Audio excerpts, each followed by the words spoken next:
Welcome into the Tennessee Pro Football Podcast. Welcome back, I should say. Long time no see since our drive to the draft. The Titan Insider Terry McCormick and Blane Kellar joining you back. Producer Mark Rogers, the man with the magic. Grateful, excited to be covering some Titans training camp with you all as we head into the NFL preseason. We are brought to you by the Mint Gaming Hall. And like I said, we're excited to talk a lot about Titans training camp, a lot about Cam Ward, and kind of where this offense and defense have been after 10 days, Terry. Yeah, Blane, it really has been an interesting offseason for the Titans.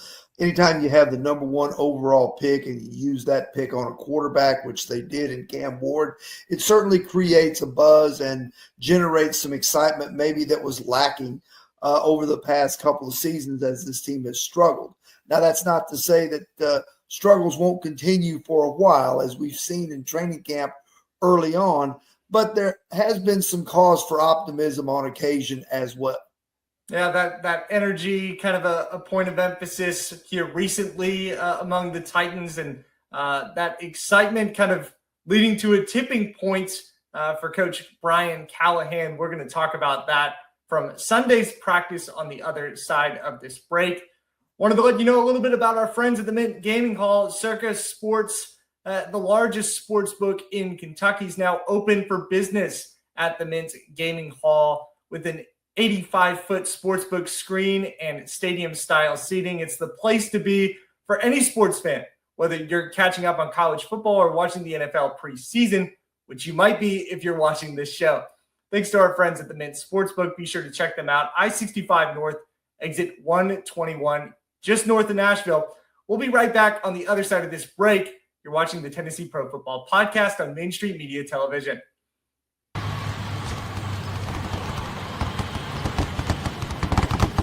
The winning just got closer. All new Sportsbook, the latest gaming machines, live horse racing, and more. The Mint Gaming Hall, Kentucky Downs. Winning just got closer.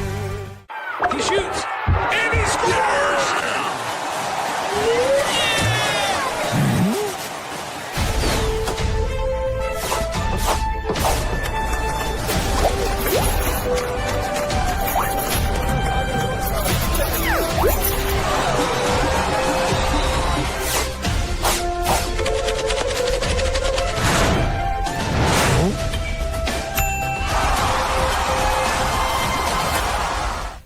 At Delta Dental of Tennessee, we know our success begins and ends with providing superior quality service, and that includes serving those who need it most.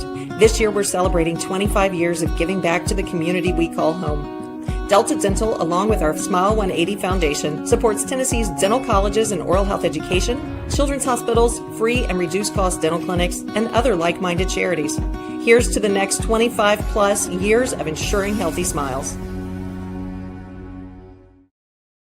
They walk among us, but at 240 miles per hour, they become something more. They're thrill seekers, risk takers, and maybe just a little bit unhinged.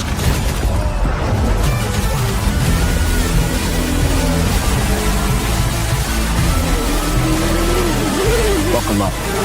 This new era of speed, this racing revolution, it's just getting started. Hi, I'm Stephanie Miller. Main Street Media is partnering with Borchetta Bourbon Music City Grand Prix at the Nashville Superspeedway to send a family of 4 to the race August 31st. To register, please visit any Main Street Media website and look for the Register Here banner. You'll also receive some fantastic Borchetta Bourbon Music City merchandise. We look forward to seeing you at the race.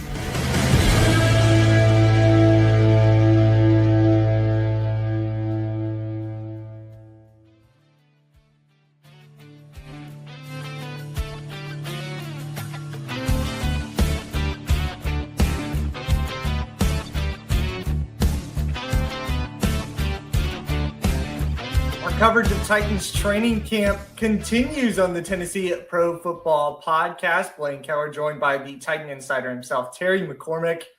We're about 10 days into the preseason work for the Tennessee Titans. And who else to talk about to start off our coverage than number one overall quarterback Cam Ward. Terry, you've been there every day so far. Talk us through the progressions that you've seen from Cam Ward from the start. Well, Cam Ward is a rookie. What can you say? You know, there are going to be mistakes. There's going to be a learning curve for him. There's going to be things that, come up that maybe he's not seen before or looks different from what he saw in college. I think it's a situation for Cam Ward where he's learning on the job. That's exactly what it is. There's some good things that happen in practice, usually every day. There's some bad things that happen in practice, usually every day. Right now, I would have to say that the bad has probably outweighed the good by a little bit, but I don't think that's cause necessarily for alarm, because I think what it is, they are trying to throw as much as possible defensively and looks-wise at Cam Ward, trying to accelerate his learning curve to the point where he's somewhat comfortable in the pocket by the time the regular season opens in Denver on September the 7th. So I think that is by design, by the coaching staff, to try and get Cam Ward as ready as he can be for his NFL debut. Now, that said, it may look ugly at times. It may look ugly at times early in the season. But I think the promise of what Cam Ward is showing is that there is the chance that when you put enough pieces around this kid, that at some point it's going to click and he's going to figure it out and could turn into a pretty decent quarterback. Yeah, you said at times, more times than not, there have been struggles for Cam Ward. And as he started training camp, I was curious in asking you, Terry, had you ever heard the word mid before? Was that something you had to Google up? That was Cam Ward's description of the start of camp and of the offense as a whole as it continued. Well, that's definitely a Gen Z term. It's not from my generation. We would probably say so-so or average or, mediocre. Those types of things, I guess, would be the way you would describe it. And it's probably fairly accurate. There have been sometimes it's looked pretty good. Sometimes it's looked pretty bad. I mean, when you talk about 7 interceptions through the first 7 practices, that certainly is something that needs to be cleaned up and something that needs to be taken care of. And it's not just a Cam Ward problem. As Brian Callahan and Nick Holtz have explained, sometimes it's receivers maybe not in the right space at the right time. Maybe it's an offensive line that's a little bit, weary from the blitzes and things like that, and they've allowed, the play to kind of get disrupted.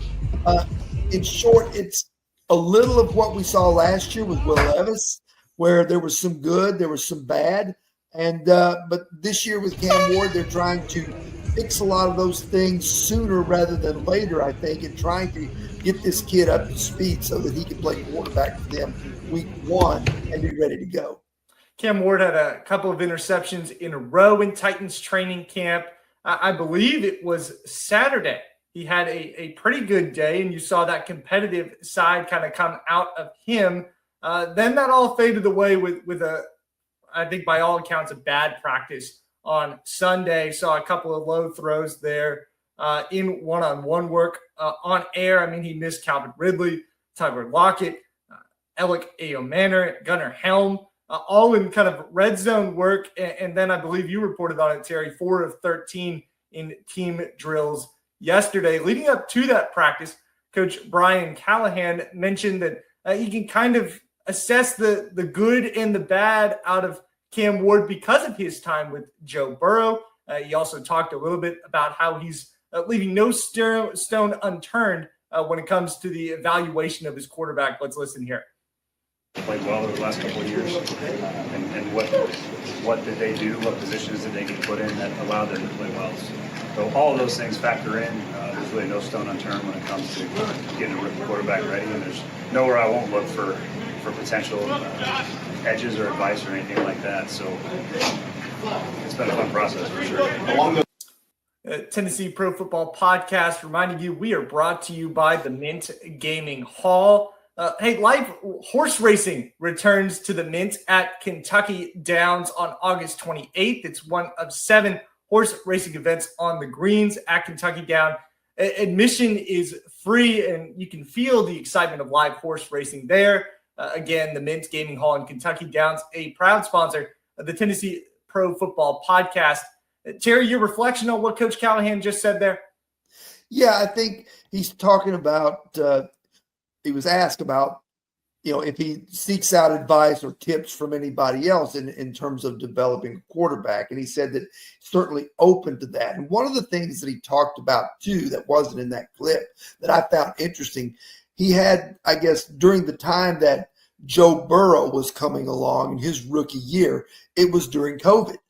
And that was, happened during his development. So a lot of the install and a lot of the training sessions that he did with Joe Burrow were virtual. So there were recordings made of it. And he still said that he still has those recordings in his possession, and that he consults those to kind of compare and contrast the way he taught Joe Burrow to the things he's trying to teach Cam Ward. So I found that very interesting aspect in terms of what he's trying to do to get Cam Ward ready to be able to play and play well in the season opener. Let's talk a little bit about some other Titans takeaways from training camp. Go back and tease a couple of stories that you can find on TitanInsider.com and Main Street Nashville. From Friday, I spent a little bit of time talking to Titans cornerbacks about L'Jarius Sneed's extended absence from a knee injury.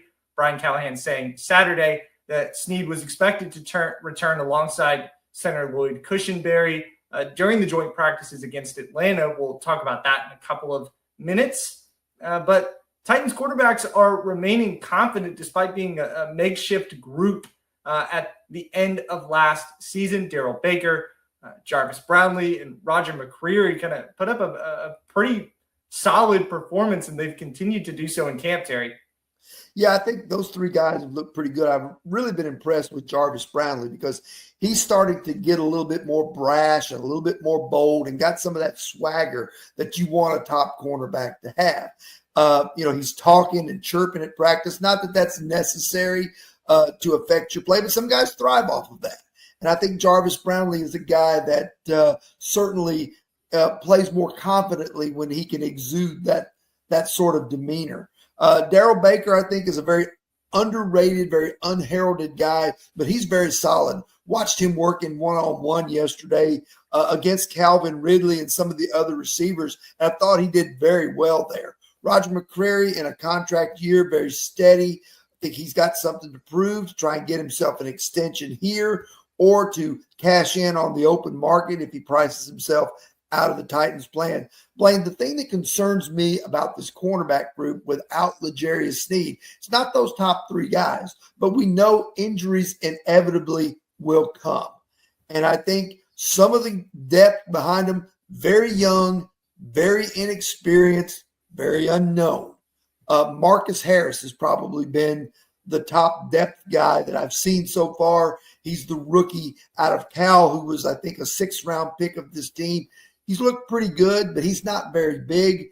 Elsewhere, it's just kind of hit and miss. I don't think we'll know a lot about this group until the joint practices with Tampa and Atlanta and until the preseason games. And even then, after cuts, cornerback is a place I could see them trying to mine some diamonds in the rough on the waiver wire, like they did with Baker last year. Yesterday, Jalen Kimber, Kevin Winston Jr.'s teammate from Penn State, seemingly played pretty well. But you're right, Terry, the depth is a serious concern at that position. And case in point, you can look at what the Titans cornerback position was at week 1 of last year. Chido Awuzie and L'Jarius Sneed were your starting corners. Awuzie now waived, L'Jarius Sneed now injured. Both of those guys spent time on injured list last year as well. Talking a little bit about that Falcons and Tampa Bay joint practices coming up. The Titans are going to learn a ton about Cam Ward and a ton about their defense on the flip side of it as a result of that. Saturday's topic for me was the defensive line, the pass rush, how defensive coordinator Denard Wilson is trying to have a rush as one mentality. And there have been some standouts while these guys have tried to blend in a little bit. Albeit for a group that is not it doesn't have a star power of, maybe Dallas or Cleveland. It doesn't have a go-to guy on the edge that can rush by himself. Part of the reason why the Titans are employing this idea, this philosophy. I think you learn a lot when you go up against Atlanta and Tampa, 2 top 10 ranked offensive lines per Pro Football Focus. Yeah, I think so. And, I'm going to go off topic here, not really off topic, but I'm going to go down a rabbit hole here to take care of something that a lot of fans are talking about. And that is, what you mentioned with not having that superstar edge rusher that's, can really transform a defense and make it special. Been some talk about Micah Parsons being unhappy in Dallas, wanting out, that sort of thing. Some people saying the Titans should trade for him. Well, from the roster standpoint, it makes sense. From where the Titans are standpoint, it makes no sense at all to me, because even as good a player and as transformative a player as Micah Parsons has been and probably will continue to be, to me, the Tennessee Titans are not in a position where Micah Parsons is going to make them an instant contender. Micah Parsons might turn them from a 5-win team to an 8-win team, but that's not what you want. You want to be in a position where if you're an 8-win team, Micah Parsons could turn you into an 11-win team and a Super Bowl contender. So to me, while the notion is good, the timing is not for the Titans. That said, they've got a lot of pieces that they're trying to put together. You got holdovers like Arden Key. You got newcomer veterans like Draymond Jones and Jihad Ward. You've got a rookie in Femi Oladejo that they're hoping, that his energy and his athleticism will translate into being a good player in time. I think we've seen flashes from him in practice. He's still got a lot to learn. This is an area of concern. This is an area where I can see the Titans maybe trying to find a bargain free agent at some point, or once again, using that number 1 slot in the waiver claim. And here's another thing about the joint practices, Blane, that, kind of doesn't get brought up. When you have the number 1 spot in the waiver claim and you do joint practices, these joint practices allow you not only to scout your own team, you're scouting the other team. And if there's a guy caught in a numbers crunch at a position where you need a player and you had a chance to see him up close for a couple of days, that makes a big difference as opposed to just watching a game film, and bringing a guy in from Seattle or Minnesota or somewhere where you really haven't gotten to see anything of him other than your tape evaluation. Now, Jalen Harrell closing this thought. Jalen Harrell, Ollie Gay, and Desmond Evans, some of the depth pieces kind of on the edge. That's not saying so much at this point, but maybe a waiver claim or two or one of these guys to break out could really solidify what Wilson is trying to do with this rush as one mentality. It's to be seen, and I think these joint practices will tell us a lot. We've talked Friday. We've talked Saturday. And Brian Callahan's assessment of Sunday, Terry, I'll let you take it away with an expletive showing for the offense. Yes. And dog, expletive, and then practice. So you can use your imagination to, interpret his assessment of how things went for the Titans. The most telling thing to me, Blane, was this. During the media availability after the practice, and Brian Callahan spoke to the media beforehand, so he was not available after the practice. This was player media availability. But during that time, for about 20 minutes, there was a gathering at midfield, and you saw Brian Callahan making his points to Cam Ward along while Bo Hardegree and Nick Holtz were there kind of in that little huddle. And the 4 of them hashed things out for about 20 minutes. And we'll never be privy to what was said in that. But after it was done, you could see that Cam Ward had gotten the message, that he had that, he normally has that confident look that he exudes, that calm demeanor that he has, one of the things that really attracted to him. But he kind of looked like the kid who'd gotten in trouble and dad had taken away his video games for a week. It'll be interesting to see. The Titans have 2 days off before they head back into training camp practices. So interested to see the other side of that for Cam Ward. Interested to talk some more Titans training camp on the other side of this break. We're going to take one more commercial. We are brought to you by the Mint Gaming Hall. This is the Tennessee Pro Football Podcast on Main Street Media Television.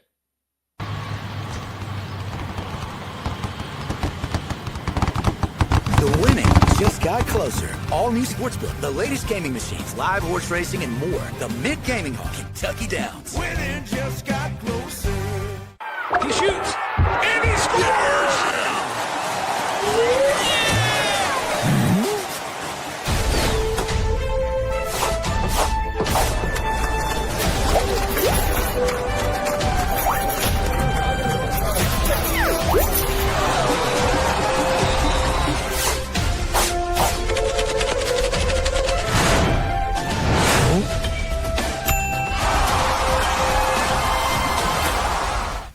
At Delta Dental of Tennessee, we know our success begins and ends with providing superior quality service, and that includes serving those who need it most. This year, we're celebrating 25 years of giving back to the community we call home. Delta Dental, along with our Smile 180 Foundation, supports Tennessee's dental colleges and oral health education, children's hospitals, free and reduced cost dental clinics, and other like-minded charities. Here's to the next 25 plus years of ensuring healthy smiles. They walk among us, but at 240 miles per hour, they become something more.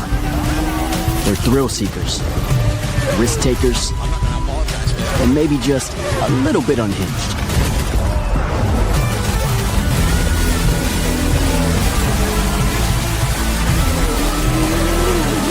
Buckle up. This new era of speed, this racing revolution, it's just getting started. Hi, I'm Stephanie Miller. Main Street Media is partnering with Borchetta Bourbon Music City Grand Prix at the Nashville Superspeedway to send a family of 4 to the race August 31st. To register, please visit any Main Street Media website and look for the Register Here banner. You'll also receive some fantastic Borchetta Bourbon Music City merchandise.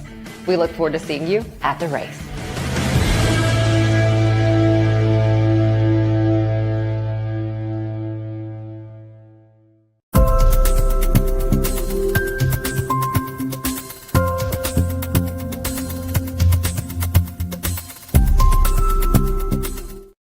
Our Titans stock report is brought to you by the Mint Gaming Hall, Spring Hill Suites, Iron Steakhouse, and the Ultimate Eagles Experience are all at the Mint coming up this fall. Be sure to check them out again off I-65 North, exit 121. Thank you to the proud sponsor of the Tennessee Pro Football Podcast. Terry, start off our Titans stock report.